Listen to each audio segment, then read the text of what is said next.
Ousmane Sonko annonce de son côté une prochaine adresse à la nation pour dresser le bilan de ces 2 années à la primature dans un climat politique tendu. Et enfin à l'international, en République centrafricaine, la mise en place des institutions issues des dernières législatives débute ce 4 mai après la fin du mandat de la 7e législature. Le président Faustin Archange Touadéra a convoqué la nouvelle Assemblée en session extraordinaire dans un contexte encore marqué par une composition incomplète. Voilà tout pour l'essentiel des titres. Le développement, c'est tout de suite.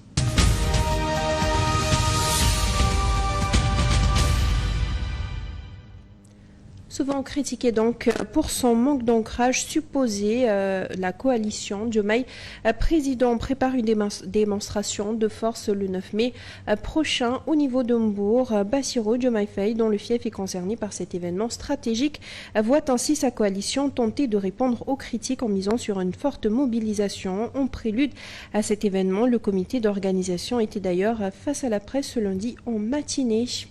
Sur ce justement, le Sénégal a assez souffert des dérives des politiques, ont déclaré les membres de la coalition Diomaye président. Ce matin même, lors de ce point de presse, le mouvement affiche son soutien au chef de l'État malgré ses divergences avec le Premier ministre Ousmane Sonko, appelant à préserver l'unité nationale. Ce meeting, c'est aussi un acte de rassemblement, pas une confrontation. Le président n'a pas le temps de se battre. Il a entre ses mains l'avenir du Sénégal. Un message clair, le président est là debout, fidèle, inébranlable, serein, on le connaît pour cela. Porteur de solutions opérationnelles, un engagement chiffré. Le plan économique et social sera présenté point par point, son programme sera présenté point par point. La démocratie aussi parce que le pouvoir vient du peuple et retourne au peuple. La paix sociale parce qu'un pays divisé ne nourrit pas ses enfants, ne fait pas tourner ses écoles, ne soigne pas ses malades. Il faut garder la paix sociale. On a assez souffert justement des dérives des politiques. La prospérité économique et sociale parce qu'un Sénégal où le peuple souffre est un Sénégal en danger. Voilà notre programme, mesdames et messieurs. La justice, la paix, l'économie. Nous allons remplir le stade de Mbour. On va l'appeler ni méga meeting, ni terra meeting. On va l'appeler juste un meeting du fils de Mbour. En attendant, au lendemain de l'interview du chef de l'État, les réactions se multiplient au sein même de PASTEF. Des voix discordantes émergent autour des propos visant Ousmane Sonko, tandis que l'opposition dénonce un discours flou révélant des tensions sur la scène politique. Au lendemain de l'interview du président Bassirou Diomaye Faye, ce sont d'abord au sein même de PASTEF que les réactions les plus vives se sont fait entendre. Plusieurs responsables et militants du parti au pouvoir affichent ouvertement leur désaccord avec la sortie du chef de l'État, notamment sur ses propos liés à Ousmane Sonko. Le député et ancien procureur Alioune Ndao se dit profondément déçu. Il affirme avoir attendu un discours de réconciliation, mais dénonce au contraire un discours va-t-en-guerre, accusant le président de déformer l'histoire politique récente à son profit personnel.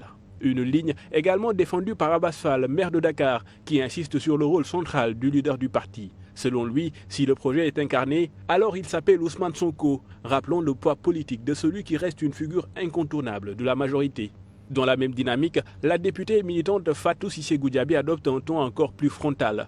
Dans une déclaration largement relayée, elle qualifie le chef de l'État de traître, lui reprochant son attitude vis-à-vis de celui qu'elle présente comme celui qui l'a porté au pouvoir. Elle revendique par ailleurs une fidélité totale à Ousmane Sonko, assumant la personnification du projet autour de ce dernier, présenté comme le cœur et le symbole du combat politique de PASTEF. Après ces prises de position internes, les réactions de l'opposition viennent à leur tour alimenter le débat. Thierno Bokoum critique un discours présidentiel qu'il juge évasif et inachevé, pointant au manque de clarté sur les engagements et les réformes annoncées. Entre critiques internes, tensions autour du leadership et attaques de l'opposition, l'interview du président Bassirou Diomaye Faye révèle au grand jour des lignes de fracture au sein même de la majorité présidentielle. Et le temps qui se durcit donc au sommet de l'État, la rupture entre Ousmane Sonko et Bassirou Diomaye Faye semble désormais assumée après une sortie du chef de l'État qui met en lumière les divergences politiques de plus en plus visibles entre les deux hommes. Un retour sur tout cela avec Matar Bari. La relation entre le président de la République, Bassirou Diomaye Faye, et le premier ministre Ousmane Sonko semble traverser une zone de turbulence après des années d'alliance politique. Lors d'une grande interview, le chef de l'État a révélé des divergences entre lui et le chef du gouvernement. Pour beaucoup d'observateurs, cette dualité serait causée par une vision politique différente entre les deux têtes de l'exécutif. Les premières véritables frictions sont apparues autour de la réorganisation de la coalition Diomaye Président et la nomination d'Aminata Touré. Une décision désapprouvée par le parti PASTEF dirigé par Ousmane Sonko. Ce dernier, lors d'un meeting tenu le 8 novembre 2025, avait appelé à restructurer la coalition autour du PASTEF. Ces tensions reflètent une fracture entre la nécessité pour le président d'élargir sa base politique et la volonté de Ousmane Sonko de maintenir la suprématie du PASTEF. En juillet 2025, le Premier ministre avait dénoncé une absence d'autorité au sommet de l'État. Il reprochait au président Bassirou Diomaye Faye un manque de fermeté face aux dérives verbales et attaques médiatiques contre le gouvernement. En dépit de ces problèmes, le président Bassirou Diomaye Faye a réitéré sa confiance à son chef du gouvernement, celui-là même qu'il avait désigné comme candidat à la présidentielle de 2024. En tout cas, Matar Bari, au lendemain donc de cette sortie du chef de l'État, le divorce semble désormais manifeste au sommet de l'État. Dans ce contexte, Ousmane Sonko a annoncé hier qu'il s'adressera dans les prochains jours à la nation pour dresser un bilan exhaustif de ces 2 années à la tête du gouvernement, tout en mobilisant ses partisans autour de la dynamique de son camp politique. Et puis toujours sur la scène politique, après 24 mois de retrait, Khalifa Sall signe son retour sur la scène politique. Le leader de Taxawu Sénégal relance la mobilisation depuis Thiaroye-sur-Mer, affichant de nouvelles ambitions de reconquête du pouvoir tout en exprimant ses inquiétudes sur la récente modification du code électoral. Le leader de Taxawu Sénégal refait surface après quelques mois de retrait de la scène publique, pour ne pas dire politique. Ainsi, Khalifa Sall et ses militants reprennent du service et ouvrent une nouvelle page avec de nouvelles ambitions. Nous sommes en train de nous reconstruire. De 2009 à maintenant, nous avons fait du chemin. Nous avons vécu différentes péripéties, différentes situations. Et il nous faut 16 ans après, ou 17 ans après, parce que c'était en 2009, nous reconstruire. En tirant les leçons du passé, nous avons certes eu des réussites, mais nous avons eu des échecs. Nous avons commis aussi des erreurs. Il y a eu des manquements. Il ne s'agit pas pour nous de faire de l'autoflagellation, mais une autocritique sincère. Et c'est à cela qu'on s'est attelé. Et nous sommes sur la base, sur le point de départ à nouveau. Ce qui a été fait, je ne sais pas comment qualifier ce jeu, pour être poli. C'est une même majorité qui, sur une même question, a des attitudes et des comportements différents. Qu'est-ce que ça signifie? Qu'est-ce que ça induit? Qu'est-ce que ça explique? Qu'est-ce qui peut le justifier? Nous nous interrogeons. Je ne fais pas de jugement de valeur, mais je suis quand même inquiet parce qu'on aurait pu nous faire l'économie de ça. Nous avions été au dialogue initié par le président de la République, donc par cette majorité. Les questions qui sont réglées avaient été débattues là-bas et avaient été rejetées. Cette rencontre s'est tenue en prélude au congrès prévu dans quelques semaines pour continuer le travail déjà entamé pour la remobilisation des troupes, l'investissement du terrain, entre autres objectifs visés se refaire une santé politique et aller à la conquête du pouvoir. Hors politique à présent, le chômage endémique suscite de nouvelles inquiétudes à l'horizon 2026 avec des projections allant jusqu'à 8 millions de demandeurs d'emploi. L'ancien ministre Doudou Sarr alerte sur une bombe à retardement social en l'absence de réponse urgente de l'État. Expert en politique publique fait le diagnostic du chômage et le manque d'emploi. Selon lui, les signaux sont au rouge. Si l'État ne réagit pas, cela pourrait créer des frustrations sans précédent. Ce problème n'est pas réglé, mais c'est on n'appelle pas ça la guerre civile, on appelle ça des émeutes de la faim. Mais au Sénégal, ce ne seront pas des émeutes de la faim. Parce que les jeunes vont bondir avant qu'ils aient faim. Non, ce n'est pas une bombe à retardement, malheureusement. C'est une bombe à déclenchement incontrôlé et incontrôlable. L'expert en politique publique, il faut des solutions concrètes pour soutenir ces jeunes, la quête d'emplois décents et durables. Le premier acte de création d'emplois, c'est la création de l'emploi. Avant l'employabilité, avant l'adéquation formation-emploi. La troisième chose, c'est que l'argent consacré à la création d'emplois doit aller à l'activité de création d'emplois. C'est bon de faire des séminaires, c'est bon de faire des ateliers, mais 80% des sommes, il faut que ça aille aux bénéficiaires, il faut que ça aille à la cible, c'est-à-dire à la jeunesse sans emploi. Aujourd'hui, le taux de chômage des jeunes s'élève à 24% selon l'ANSD. Ici, dans la banlieue, pour régler la question, il faut faire de cette localité un territoire productif. Une note de religion, le groupe Femmes catholiques, Femmes de valeur prépare la 3e édition de la foire des femmes catholiques entrepreneurs prévue les 9 et 10 mai. En prélude, les exposantes ont bénéficié d'une journée de coaching sur leurs différentes activités. Comme toutes les autres éditions, on attend beaucoup de monde, on attend que les gens viennent voir ce que les femmes catholiques, femmes de valeur ont à proposer. Parce que cette année, on a beaucoup plus d'exposantes que les autres années. Là, on est à presque 100 exposantes cette année.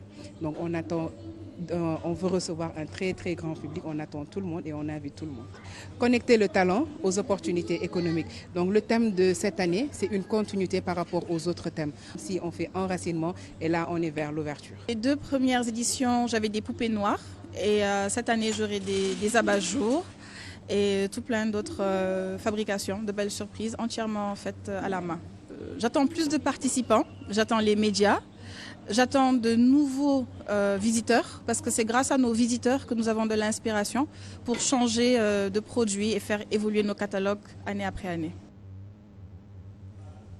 Et puis la paroisse Saint-Joseph ouvrier de Richardton a célébré sa fête patronale autour du thème « Marchons ensemble et œuvrons pour l'autonomie de la paroisse », une édition marquée par des appels à l'unité, à la paix, à la solidarité et l'engagement des frères pour le développement de l'Église. Il faut reconnaître que seul dans la paix que l'homme peut vivre en quiétude. Quand il n'y a pas de paix, c'est l'insécurité qui prévaut et c'est la loi de la jungle. Le plus fort dictera la marche à suivre. Et cela ne fait pas de nous des hommes. Nous devons pouvoir mettre en action cette raison pour pouvoir vivre en communauté, en société. On n'est pas des individus, nous sommes membres d'une société. Alors, c'est seule la paix qui doit prévaloir dans une société pour que nous puissions nous développer ensemble, parce que la guerre détruit tout. Vraiment d'avoir une organisation qui réunit toutes les entités de la paroisse, qui réunit tous les paroissiens dans la ferveur, dans la fraternité et dans la joie. Montrer que dans la paroisse, chaque personne a sa place. Étant homme, étant femme, étant jeune, chacun est un maillon de la chaîne. Pour finir, à l'international, en République centrafricaine, ce lundi démarre la mise en place progressive des institutions issues des dernières législatives. Après 5 ans de mandat, les députés de la 7e législature ont officiellement terminé leur mission le 30 avril. Dans la foulée, le président Faustin Archange Touadéra a convoqué les élus de la 8e législature en session extraordinaire jusqu'au 18 mai à l'issue des élections générales. Mais cette rentrée parlementaire se tient dans un contexte particulier avec une Assemblée nationale incomplète. Place tout de suite à la revue de presse.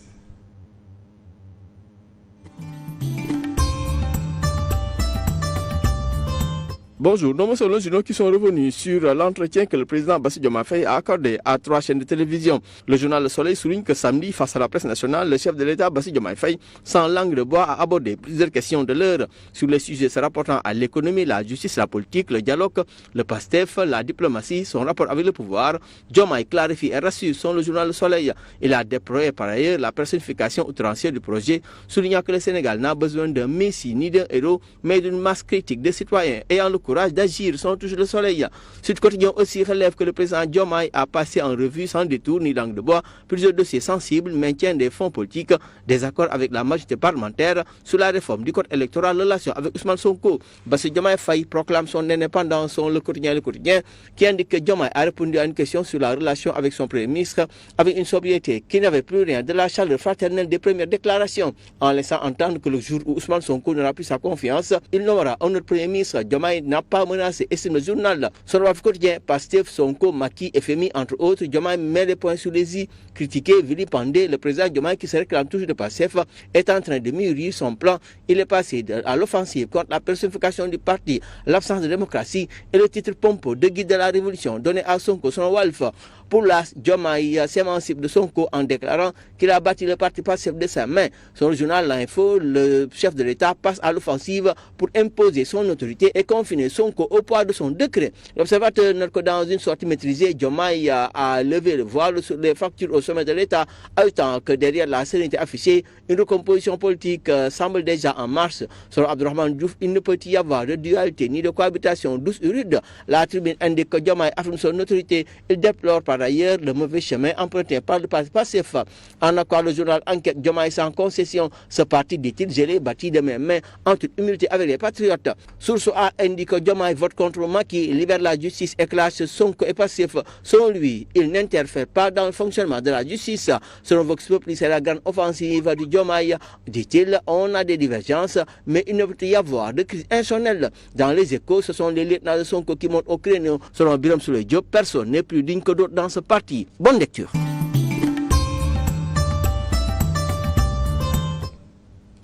C'est ce qui met un terme à ce journal. Merci à vous de l'avoir suivi. Le Wolof à suivre à partir de 14h. Merci, bonne suite de programme sur la 7 TV.